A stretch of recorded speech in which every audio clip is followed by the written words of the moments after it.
Avant de commencer ce récit, je vous en prie, prenez un instant pour aimer cette vidéo, vous abonner à mon espace de narration. Je suis impatiente de lire vos réflexions dans les commentaires. J'aimerais sincèrement savoir jusqu'où résonne le récit de ma tempête familiale. Je m'appelle Éléonore. Je suis une femme qui a traversé suffisamment d'hivers pour comprendre une vérité fondamentale. L'argent possède ce pouvoir terrifiant de métamorphoser un être humain en une créature méconnaissable. Autrefois, je souriais avec une pointe de dédain face à ces vieux adages. On me disait « L'argent ne fait pas le bonheur, il est plus confortable de pleurer dans une limousine que dans un bus. » Je balayais ces mots d'un revers de main, convaincu qu'ayant élevé mes enfants dans la chaleur de l'amour, aucune fortune ne pourrait corrompre leur âme. Je me trompais lourdement, l'avouer aujourd'hui me cause une honte que j'ai du mal à contenir. Je me tiens aujourd'hui dans une pièce minuscule qui exhale une odeur persistante de café bon marché, de lessive industrielle. C'est ici, dans ce dépouillement choisi, que je vais vous narrer comment j'ai orchestré ma propre chute imaginaire. J'ai prétendu être sans abri, déchu et ruiné, alors que mes comptes abritaient plus de capital que la plupart des gens n'en verront en une vie entière. Pourtant, à cet instant précis de ma mascarade, je me suis sentie la femme la plus indigente de la terre.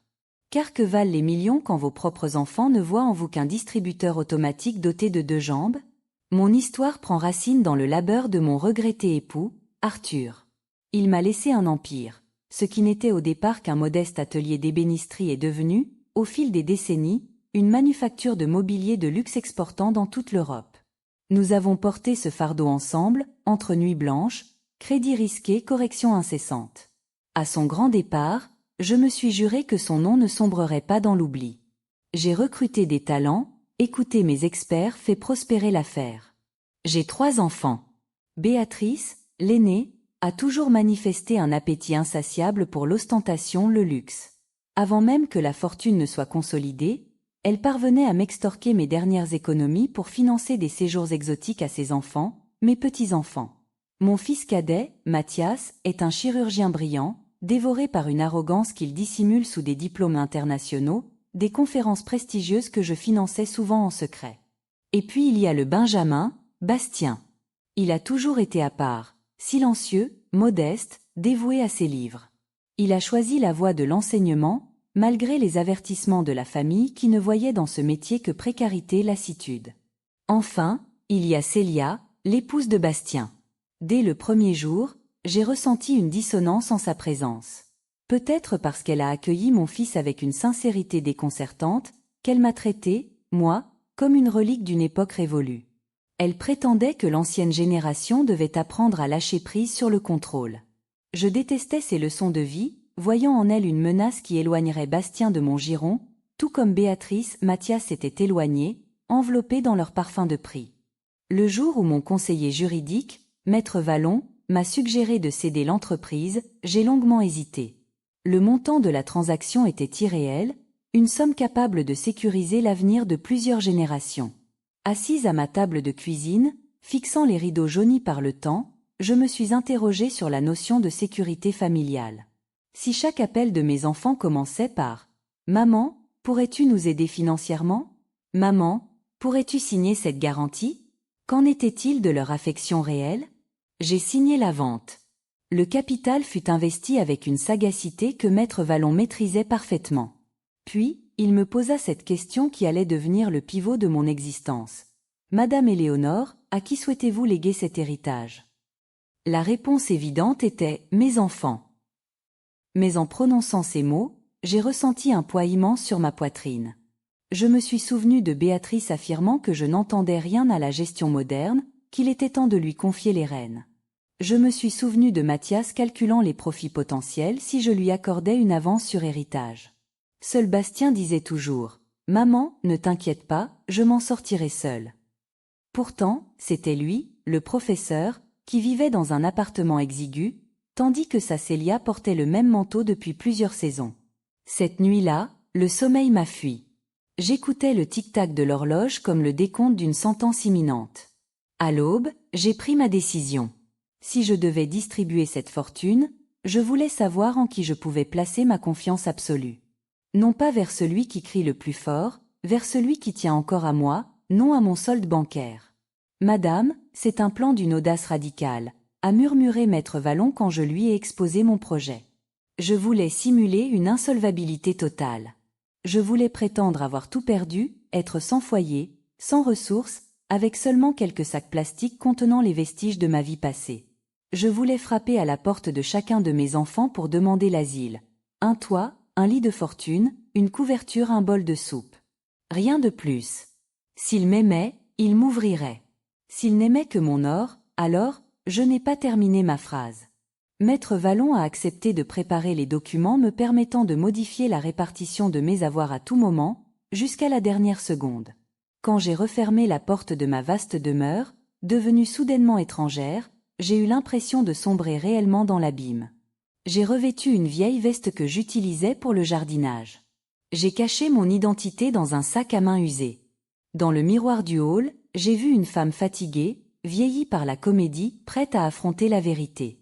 Le premier acte de cette tragédie s'est joué devant la porte de Béatrice. Une demeure monumentale, protégée par un portail automatique, des caméras de surveillance qui coûtaient sans doute plus cher que mon ancien atelier. En pressant le bouton de la sonnette, j'ai ressenti une terreur inédite. Non pas la peur d'être rejetée, la peur de voir le masque de ma propre fille tomber. C'est ma petite fille, Clara, qui m'a ouvert. Elle a grandi si vite, loin de mes yeux, car ils étaient toujours trop occupés. Elle me regardait avec une perplexité teintée d'effroi, comme si j'étais un spectre surgi d'un passé oublié. « Grand-mère, que fais-tu ici sans avoir prévenu ?» a-t-elle demandé, son outil de communication à la main. L'intérieur de la maison de Béatrice exhalait le parfum de la richesse artificielle, une odeur de bougies parfumées de luxe, de café hors de prix. Clara s'est reculée en criant « Maman, grand-mère est là !» Béatrice est descendue avec une lenteur calculée, drapée dans un peignoir de soie, ses cheveux impeccables comme si elle sortait d'un salon de coiffure de haute lignée. En m'apercevant, elle a marqué un temps d'arrêt, son regard balayant mon apparence négligée avec une expression que je n'aurais jamais voulu voir sur le visage de mon enfant. « Maman, tout va bien ?» Sa question sonnait comme une accusation. J'ai alors prononcé mon premier mensonge à haute voix. « Non, ma chérie. » Tout s'est effondré. L'entreprise a déposé le bilan. Les créanciers ont tout saisi, même la maison. Je n'ai plus d'endroit où dormir. Le silence qui a suivi fut plus éloquent que n'importe quelle insulte. Le sourire de Béatrice s'est évaporé instantanément. Elle a jeté un regard furtif vers le bureau, craignant sans doute que son époux, Gérard, n'entende la nouvelle du désastre. « Comment est-ce possible ? Tu disais que les nouveaux contrats étaient signés. » « Les gens nous ont trahis, j'ai commis des erreurs de jugement, » ai-je répondu en baissant les yeux. « Je n'ai plus rien, Béatrice. » Je me demandais si je pouvais rester ici quelque temps, sur le canapé, juste pour me retourner. Ma fille a commencé à arpenter le salon, comme si elle mesurait le coût financier de ma présence. « Maman, tu sais que je t'aime. » Ce fut un coup de poignard. Elle m'expliqua alors que leur vie était complexe, que les enfants avaient des emplois du temps chargés, qu'ils prévoyaient des rénovations, que Gérard était dans une période de stress intense. Gérard, mon gendre, qui n'avait pourtant jamais rechigné à accepter mon capital pour le leasing de ses voitures de sport. « Je ne serai pas une charge, » ai-je plaidé, entendant avec horreur la fragilité de ma propre voix. « Je peux m'occuper des tâches ménagères, de Clara ?» Béatrice a fait une moue de pitié, cette pitié de celui qui ne veut pas se salir les mains. « Maman, ne sois pas mélancolique. Nous sommes des adultes. Nous pourrions peut-être financer une chambre dans une résidence pour seniors de qualité. Un endroit où tu serais prise en charge professionnellement. » Elle parlait d'un hospice comme s'il s'agissait d'un séjour dans un établissement de bien-être. « Mathias a plus de place, sa situation est plus stable, tu devrais aller chez lui, » ajouta-t-elle pour se dédouaner. J'ai compris que ma place n'était pas ici. Je suis partie sans un mot de plus, laissant Béatrice à sa vie de papier de soie. Le trajet vers la demeure de Mathias fut un calvaire émotionnel. J'ai pris le bus, me mêlant à la foule des travailleurs fatigués, sentant pour la première fois l'anonymat de la pauvreté. La maison de Mathias était élégante, moins ostentatoire que celle de sa sœur. Sa femme, Isabelle, m'a ouvert avec ce sourire de façade qui ne montait jamais jusqu'aux yeux. En entendant mon récit de ruine, elle a immédiatement commencé à calculer les conséquences sur leur propre réputation sociale. Un senior en crise, murmura-t-elle, utilisant un langage de formulaire administratif. Mathias, rentrant de sa garde, n'a pas été plus chaleureux. Il me parla de protocoles, de solutions systémiques, de fondations pour personnes démunies. Jamais il n'a dit « Entre maman, voici ta chambre ». Ils me proposèrent de chercher une solution extérieure, comme on traite un dossier médical complexe. J'ai quitté les lieux, le cœur plus lourd que mon sac à main, me dirigeant vers ma dernière chance, Bastien la terrible Célia. Le quartier où vivait Bastien, Célia était marqué par l'histoire, la modestie. Des bâtiments d'après-guerre, des balcons fleuris de linge qui sèche, cette odeur de soupe populaire qui flotte dans les couloirs. En gravissant les marches de leur immeuble, j'avais l'impression de passer un examen de conscience. J'avais honte d'avoir méprisé leur simplicité durant tant d'années. Quand j'ai pressé la sonnette, Célia m'a ouvert. Elle portait un vieux pull distendu, ses cheveux étaient noués à la hâte. En me voyant, elle n'a pas regardé ma veste usée, elle a regardé mon regard. « Madame Éléonore ? Que se passe-t-il ? Vous semblez bouleversée. » Elle m'a fait entrer sans poser de questions, m'offrant immédiatement un siège, un verre d'eau. Quand j'ai terminé de narrer ma chute imaginaire, Célia n'a pas mesuré la pièce du regard. Elle a simplement posé sa main sur la mienne. « Bien sûr que vous pouvez rester avec nous. Ce n'est pas un palais, le chauffage est parfois capricieux, vous aurez une place. » Bastien est rentré peu après, épuisé par ses heures supplémentaires au lycée. En me voyant en apprenant la nouvelle, il n'a pas cherché de solution systémique. Il s'est approché, m'a serré dans ses bras avec une force qui a fait craquer les ressorts du vieux canapé. « Maman, ne dis plus jamais ça. C'est aussi ta maison. Nous partagerons ce que nous avons, même si ce n'est que du pain sec. » Ces mots furent le baume sur les plaies que mes deux autres enfants avaient ouvertes. Cette nuit-là, alors qu'ils m'installaient sur le canapé convertible, j'ai entendu une conversation depuis la cuisine qui allait sceller mon verdict final. « Célia, » murmurait Bastien. « Nous sommes déjà à découvert ce mois-ci avec les frais de scolarité des petits. Comment allons-nous faire pour nourrir une personne de plus, payer ses médicaments ? » « Nous y arriverons, Bastien, » répondit Célia avec une fermeté qui me submergea de culpabilité. « J'annulerai mon abonnement à la salle de sport, nous chercherons des cours moins chers pour les enfants. On ne laisse pas une mère à la rue pour quelques euros de confort. »« Au pire, » murmura Bastien, « je vendrai mon alliance. L'or est bien coté en ce moment. C'est juste un symbole, après tout. L'important, c'est que nous soyons ensemble. » J'étouffais mes larmes dans l'oreiller, dévasté par ma propre stupidité passée. J'avais passé des années à glorifier les succès de Béatrice Mathias, tout en traitant Bastien de sensible incapable. Et c'était lui, mon fils délaissé, qui était prêt à sacrifier son union pour me nourrir. Le lendemain matin, une atmosphère de conspiration régnait dans le petit appartement. Célia préparait un petit déjeuner frugal, servi avec une dignité royale. J'ai saisi mon outil de communication, j'ai envoyé un message crypté à Maître Vallon. « Le plan change. Venez immédiatement à l'adresse que je vous envoie. C'est ici que l'avenir se jouera. » À 10 heures précises, le domophone a retenti. Célia, nerveuse, est allée ouvrir. Quand elle a vu cet homme élégant en costume 3 pièces sur le palier de son modeste immeuble, elle a cru à une erreur administrative. Maître Vallon est entré, sa sacoche de cuir à la main, apportant avec lui l'odeur du papier timbré du pouvoir. J'avais également envoyé un message à Béatrice Mathias, « Rendez-vous chez Bastien à 10 heures. C'est une question de vie ou de mort pour notre famille. » Ils arrivèrent peu après, avec des mines de condamnés à mort forcés de visiter les bas-fonds. Béatrice n'osait pas s'asseoir, de peur de tacher son manteau de prix. Mathias restait debout contre le mur, consultant sa montre toutes les 30 secondes. « Maman, pourquoi nous convoquer ici ?»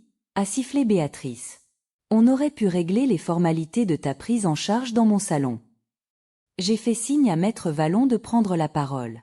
Le silence qui s'installa fut plus lourd que le plomb. « Mesdames, messieurs, » commença l'homme de loi d'un ton monocorde percutant. « Contrairement à ce que Madame Éléonore vous a narré hier, la manufacture n'a jamais fait faillite. Bien au contraire, elle a été cédée pour une somme record. L'insolvabilité de votre mère était une épreuve, un miroir tendu à vos propres âmes. » J'ai vu le visage de Béatrice passer du mépris à la stupeur absolue. Mathias a cessé de regarder sa montre, ses mains se serrant sur son cartable de cuir. Le capital total dont nous parlons aujourd'hui, continua maître Vallon, s'élève à 85 millions d'euros. À ces mots, j'ai cru que Béatrice allait s'évanouir. Mathias a bafouillé quelque chose sur un malentendu de communication. Hier, j'ai cherché un toit, j'ai trouvé des portes closes par l'égoïsme, ai-je déclaré, ma voix étant désormais ferme, dénuée de toute faiblesse. Hier, j'ai été traité comme un déchet par ceux à qui j'avais tout donné. Je me suis tourné vers Bastien de Célia, qui semblait pétrifié. Et hier soir, derrière cette cloison, j'ai entendu un homme prêt à vendre son alliance pour nourrir sa mère ruinée. J'ai fait signe à maître Vallon de présenter le Nouveau Testament. En vertu de mes pouvoirs discrétionnaires, j'ai décidé de modifier radicalement la répartition de mes avoirs. Bastien, l'intégralité du capital principal de la gestion des actifs immobiliers te revient. Tu es désormais le garant de notre nom. Béatrice a alors explosé dans une rage hystérique. C'est une manipulation. C'est illégal. Tu as profité de son état de choc. Ma mère a été examinée par 3 experts indépendants avant cette transaction, Béatrice, a répliqué maître Vallon avec une froideur chirurgicale. Sa décision est souveraine, inattaquable devant n'importe quelle instance. Mathias a tenté de jouer la carte de la raison. Maman, réfléchis. Bastien est un idéaliste, il va tout gaspiller dans des œuvres inutiles. Nous savons comment faire fructifier ce capital. C'est précisément pour cela que je lui donne tout, ai-je répondu. Car lui sait que l'argent n'est qu'un outil, que l'amour est une fondation. Cependant, je ne voulais pas être cruel envers mes petits-enfants. Pour Clara et ses cousins, j'ai créé des fonds fiduciaires bloqués pour leur éducation supérieure. Cet argent sera versé directement aux universités, sans que vous, les parents, ne puissiez y toucher. Vous aurez l'influence sur leur éducation, plus sur leur compte bancaire. Isabelle, la femme de Mathias, a alors eu ce tic nerveux que je connaissais bien, réalisant que son train de vie de luxe venait de s'évaporer. La 3e partie de la fortune, la plus importante à mes yeux, sera consacrée à la création de la Fondation des Portes Ouvertes. Sa mission sera de loger, d'accompagner les personnes d'un certain âge délaissées par leur propre lignée. Sur la plaque à l'entrée de cette fondation, il y aura vos noms à tous les 3, ai-je ajouté. Pour que chaque visiteur sache que ce refuge est né d'une leçon de vie que vous n'avez pas su apprendre. Béatrice est sortie en trombe, faisant trembler les murs du petit appartement. Mathias l'a suivie, l'échine courbée pour la première fois de sa vie. Bastien s'est effondré sur une chaise, le visage enfoui dans ses mains. « Maman, je ne peux pas accepter ça. C'est trop. Tu l'as déjà accepté hier soir, mon fils, quand tu as ouvert ton cœur avant même de savoir que j'avais un centime. » Quelques mois plus tard, la fondation ouvrait ses portes. Clara est venue me voir lors de l'inauguration. Elle m'a demandé si je lui en voulais encore. Je l'ai embrassée, je lui ai dit « Ne demande jamais pardon pour les péchés de tes parents, ma petite. Assure-toi de ne jamais les reproduire. » Aujourd'hui, je vis dans une demeure lumineuse, Bastien et Célia ont toujours leur propre clé. Et parfois, le soir, quand nous dînons ensemble, je me rappelle cette nuit dans ma voiture, je me dis que la véritable richesse ne réside pas dans ce que l'on possède, dans ce que l'on est prêt à donner quand on pense n'avoir plus rien.